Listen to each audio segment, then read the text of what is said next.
It's time now for a special edition of Fromm and Fuller. Al Fromm, former political advisor to President Bill Clinton, and Craig Fuller, former political advisor to both Presidents Ronald Reagan and George H.W. Bush. Good morning, all. Al, I think there's general consensus that Vice President Harris had an incredibly good night last night.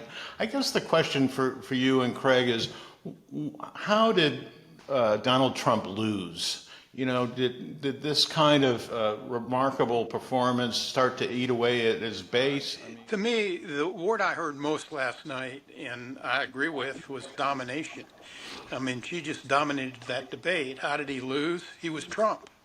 He was the Trump that we all saw. And this time there weren't cutaways in the middle of his crazy rants. And so everybody who watched the debate saw how crazy he was. But look, like JFK in 1960 and Reagan in 1980, Harris had an important mission. She had to show the country she's ready to be president, that she was up to the job. And I think she did that really incredibly well.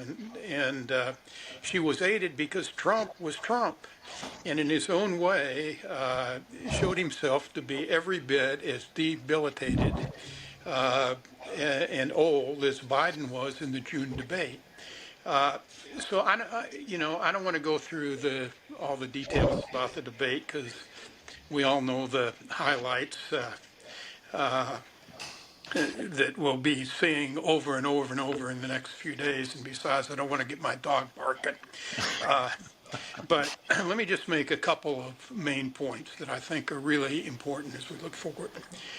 Harris looked confident, poised, and she was almost joyful. I mean, she was having a good time. Trump looked angry, defensive, and I think even defeated. After the debate, just for kicks, because that scowl that he had most of the debate in the two-shot, I looked up his mugshot, and it was he looked just like he did in his mugshot, which probably was not his happiest time. As I said, Harris achieved her main goal. She was well prepared. She clearly had a plan, and she implemented it. I don't know what Trump's plan was, but my guess is it wasn't intended for him to be dominated and humiliated. Now, the debates obviously are very important, but we can't lose sight of the fact that we're really in an election campaign. And so the goal is not just to win the debate, but to impact the election very positively. And as we saw in June, where it took a month after the debate for the full impact of the debate to be felt when Biden pulled out, it's going to take a while. I think, in the press coverage and social media is all going to be really probably more important even than the debate. And I suspect that's going to be favorable to Harris, but just given on what we've seen. But even though it's going to take some time, I just want to say with the caveat that it will take time to get the full impact of this debate. It's not going to be like 1980 where it was in Reagan's debate when it was a week before the election and the impact was felt the night of it, right overnight from the debate. This is going to take longer. But I think there were some clear implications of what is likely to take place and how it's likely to impact the race in that CNN Snap poll. You got to be careful about that, but there were some really important hints. One, by 63 to 37, the people who watched the debate thought Trump won, thought Harris won, and it was 50-50 going in, so she exceeded expectations. He fell short of them. But it was almost exactly the opposite of what it was in the June debate, where it was, I think, 67-33 for Biden. And the thing that I think is important to look at in those numbers is that Biden's 33% really was what I thought his sort of people who thought he won the debate was really his floor as when all those people who were not voting, who were voting for him but because they were against Trump, sort of went away because they saw they didn't think he could do the job. That's what he was down to. I think that Trump's 37% who thought Trump won that debate are basically his core vote. And so it may be harder for him to get back.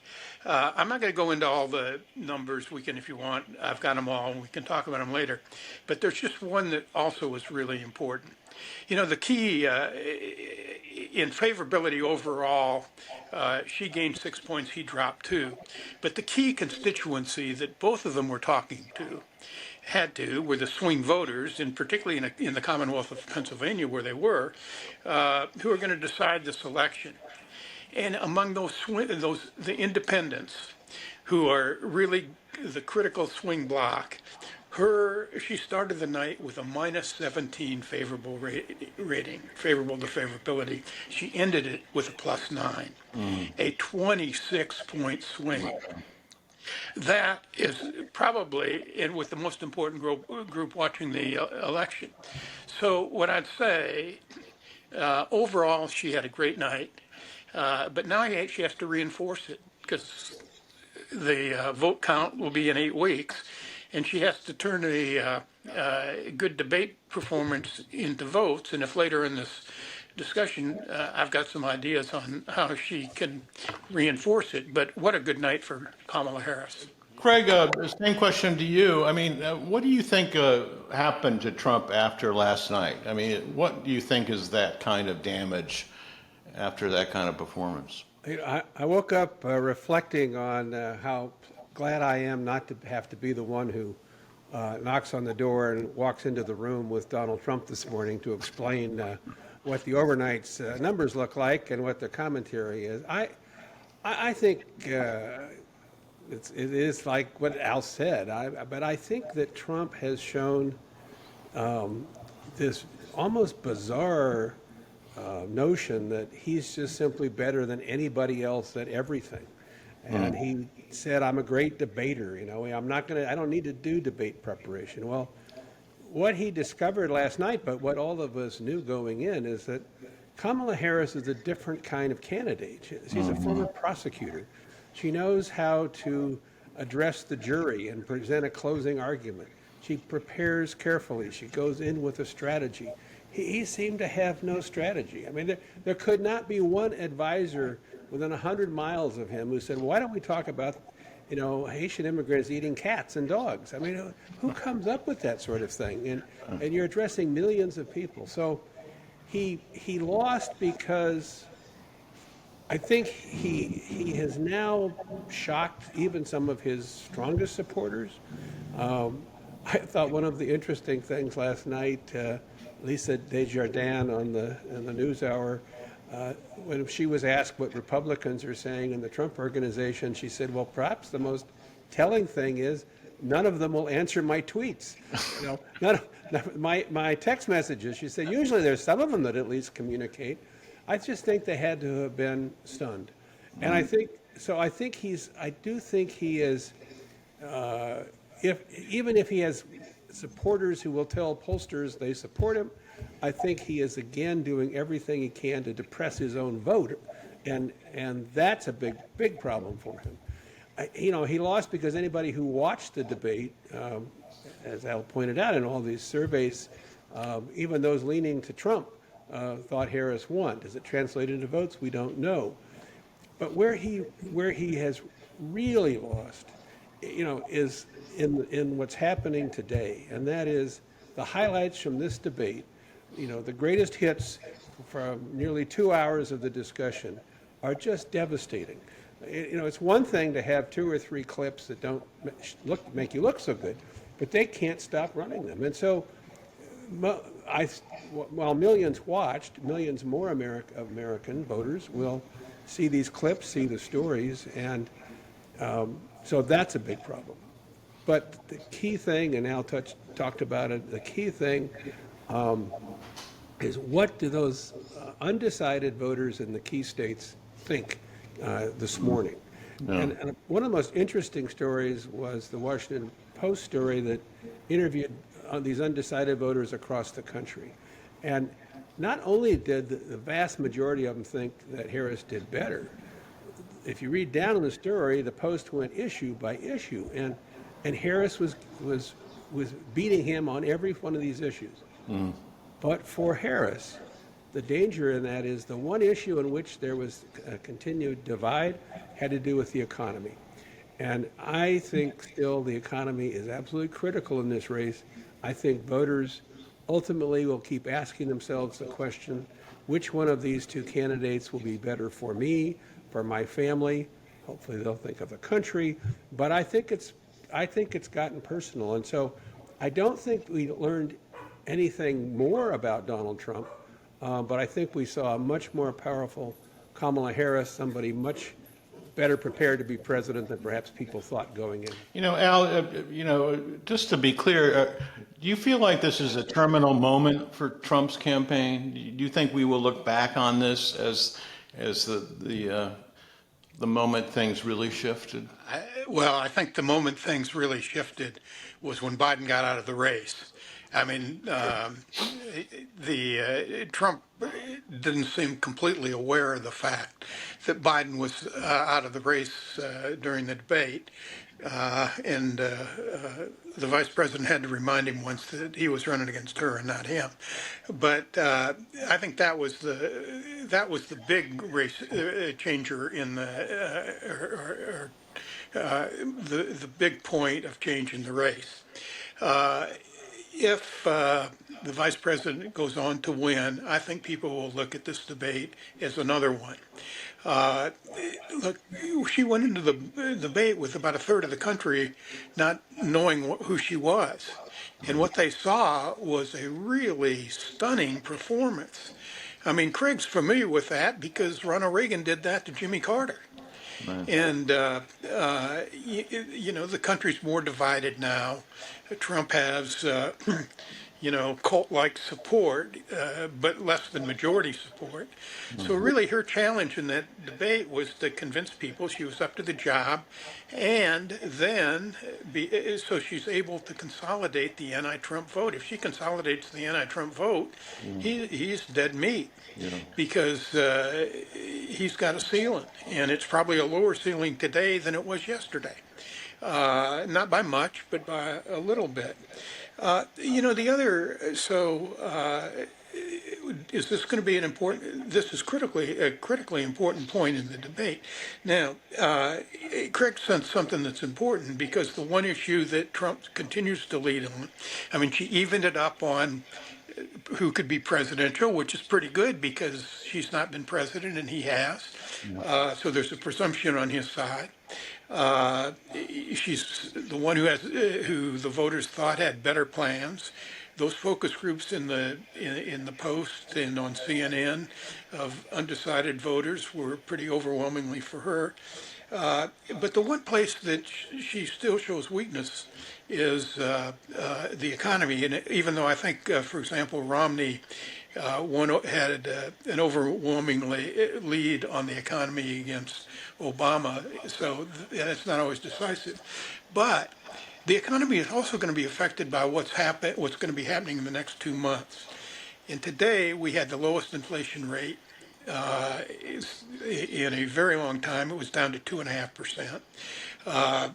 In the next couple of weeks, I guess, we're going to have an interest rate cut. So that could change attitudes as we go. Those things are going to probably play for Harris as we go into the debate. Look, sometimes in these races, I mean, as we talked, I think last week or the week before, issues are very important, but sometimes there are threshold questions, and competency is a threshold question. Mm-hmm. And last night, Kamala Harris looked like she could be president of the United States, and Donald Trump looked like an angry old man. Craig, you have the last word. Yeah, I'm a big believer, especially at this stage in the election, about momentum. And so I always ask, the question of, who has momentum, and how can they sustain it? And if somebody doesn't have the momentum, how do they get it back? imagine a week. Who would have ever predicted a week in which Dick Cheney and Taylor Swift would both endorse Kamala Harris? And so the momentum is with her campaign. And it's because of her. I mean, she's got I think, a strong organization, but her performance every single time that she's been out, whether it's the convention, now this, on the giving speeches to large crowds, her performance has been extraordinary. And I think why this might have been a turning point last night. I agree with Al. The biggest one when we look back will be Biden leaving. But in terms of her path, what Trump did last night has to discourage the donors that support him. I mean, who's going to sit down this morning and write $1 million check to one of his super PACs when most of the money goes to his legal defense fund? I mean, he's giving them nothing. How'd you like to have to go to the spin room last night and talk about his success and his strength? So she is engaging her people and motivating her supporters, and it will turn out massive numbers, I think, of voters and volunteers and voters. And Trump is doing exactly the opposite. The height of narcissism is after that performance, he decides he's the best one to go into the spin room and sits down with Hannity or whoever he was talking with. I would have wanted to get him as far away from a microphone as possible, but he believes he's the only one who can convey his message. Well, he could be right. Others may stop wanting to actually engage in that activity. So I think it was. I think it was a big night, and there's still more than 50 days to go.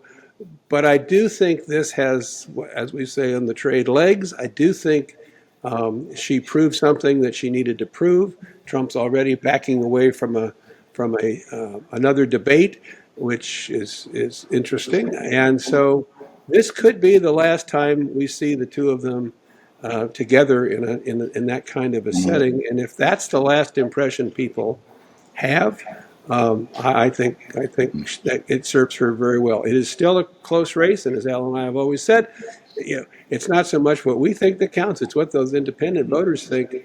But if she can strengthen her message on the economy, if she can make those independent voters believe they will be better off with her than with Trump, their families will be better off with her than with Trump, she'll get the numbers she needs in those close races. Well, we have to leave it there. Al Fromm, Craig Fuller, thank you so much. We'll be back at our regular time next Thursday.